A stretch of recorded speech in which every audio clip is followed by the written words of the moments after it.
What are you up to next Friday? You free? Oh, no, I'm actually going to a show. A show? Like a concert? A live lecture. A lecture? Whose lecture? A lecture by my favorite psychologist. Oh, that's cool. Who's your favorite psychologist? I'll look them up. Dr. Jordan Burnt Peterson. Jordan Burnt Peter. Wait. Jordan Peterson?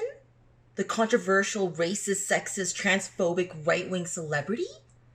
You know he body shamed the Asian model Yumi knew. Actually, I've already started writing the script for a skit that explores that whole first accusation.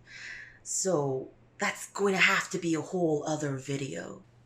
Do you think we can focus on the body shaming and the implied anti-Asian sentiment parts for now? It probably would be too much if we try to cram everything into one video, so sure. Ready?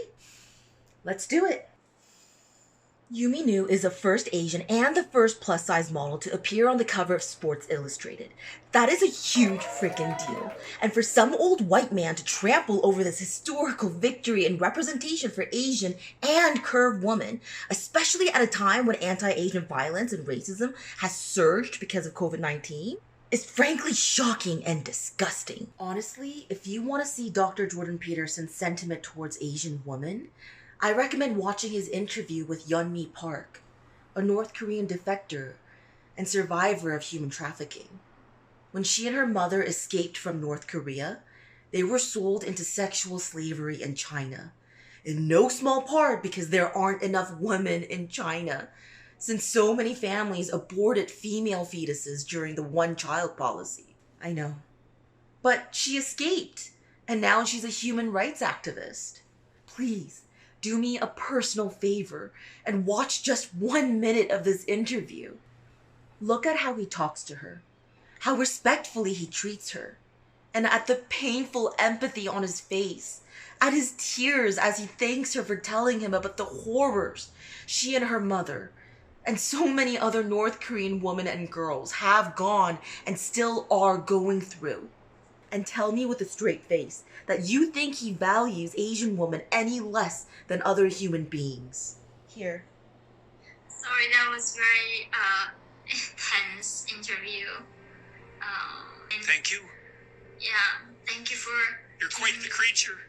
I really wish you would have had better professors. You deserve them. Thank you for everything you do. Seriously, doctors. It's been, you have no idea how it touches so many, us and me especially, and reminding me of like how good still humans are, and really helping me not to lose my hope. So thank you for everything you do. Yeah, you too, kiddo. Your book's deadly, and so are you. Keep it up. Keep it up. Well, okay, so maybe it wasn't racist. But look at the tweet. Sorry, not beautiful.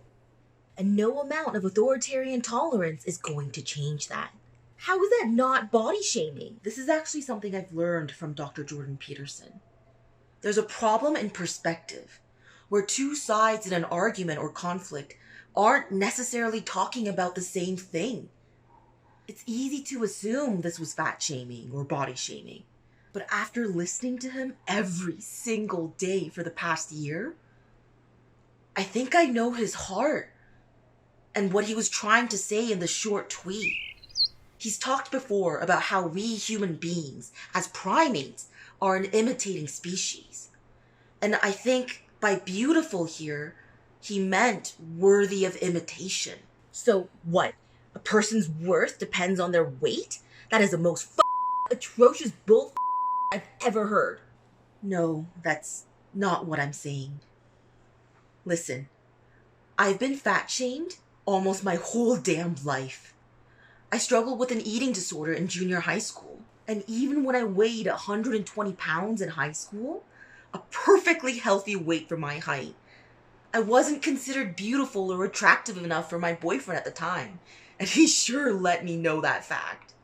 And even in East Asian countries like South Korea, where I was born, and Japan, where I've lived, people openly body shame, including children. Incidentally, that's actually how I learned the Korean word for embarrassment.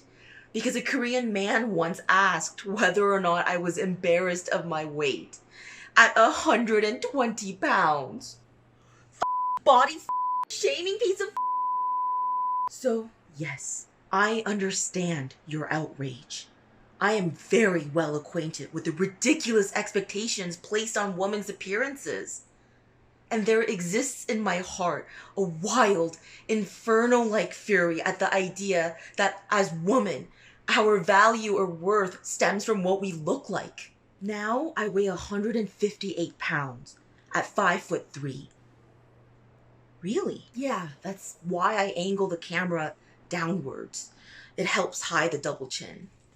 And as an overweight Asian woman, bordering on obesity, while I appreciate the representation in Yumi Nu, and while I personally think she's aesthetically beautiful, as I've gained weight, I've learned firsthand just how unhealthy being overweight can be, and how many medical conditions being overweight is connected to.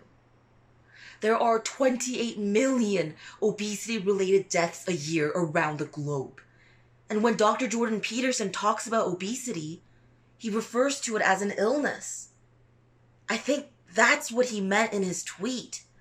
When he said not beautiful, I don't think he was talking about Yumi Nu as an individual, or even necessarily about her looks, but about obesity as an illness, not being a state worthy of aspiring towards. And I agree that we shouldn't be ignoring or underplaying the reality of these health concerns, or glorifying being an unhealthy weight. But then again, there are 30 million alcohol-related deaths a year, and we glorify and normalize booze all the time, so there's that. I'll drink to that. I know I have a problem, but also, A, that doesn't mean that we get to just erase obese individuals from the public light, and B, skinny doesn't necessarily mean healthy. Even thin people can have visceral fat, the most dangerous fat that wraps around our organs, which raises the risk for serious conditions like heart disease, Alzheimer's, type 2 diabetes, and stroke. And it's not like glorifying and normalizing plastic surgery is exactly healthy either. There's been a global increase in breast implant-related illnesses, and a study done with 24,000 women showed that the suicide rate is 73% higher among women with breast implants. I mean, that's not causation, but it's also not nothing, and it doesn't stop magazines and the media from glorifying and normalizing breast augmentation. So maybe, just maybe, we can be cognizant of the pressures and the sheer psychological and physiological trauma we have placed and continue to place on women regarding their appearances, and just be a little goddamn sensitive to their feelings. I completely, wholeheartedly agree. But maybe we can be sensitive while also acknowledging that obesity is a global epidemic, described by the WHO as one of today's most blatantly visible, yet most neglected, public health problems. Surely in no small part due to practices in the food industry, which includes marketing highly unhealthy and addictive foods towards children, so that many of us have a lifelong addiction to things like refined sugar, not only because of the addictiveness of the substances themselves, but because as adults, we now associate them with nostalgia and comfort. Like, how brilliantly evil is that? But sugar's so good. I don't know how to live without it. I don't know if I want to live without it. Dude, I know. Trust me, I know. So, friends? Friends. Good. By the way, why'd you ask if I'm free? What's going on Friday? Oh, I was wondering if you wanted to go on a double date with me and Brian. Aw, how about Saturday? We could go to that new... Wait, Brian? What happened to Bob? Oh, it never would have worked out with Bob. He's barely even 5'9". You know I only go for tall guys.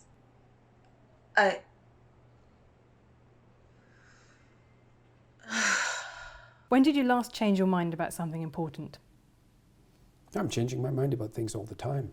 But Every time I do a lecture, I change my mind about something. But something important, something big. Oh, well, I can tell you. I mean, one thing I've learned in the last 2 years is that I think I overestimated.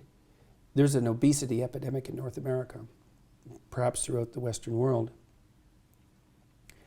I think I overestimated the degree to which that was a consequence of a sedentary lifestyle, and overestimated the degree to which a lack of discipline was contributing to it. I think much more now that it's an illness. Well, those are two different things though, aren't they? Discipline is self-control and illness is something out of your control. Well, let's say you're overweight, you should exercise. Mm-hmm. It's like, well, actually the evidence that exercise will thin you down isn't that great. And maybe the reason that you're not exercising is because you're ill, not that you're ill because you're not exercising.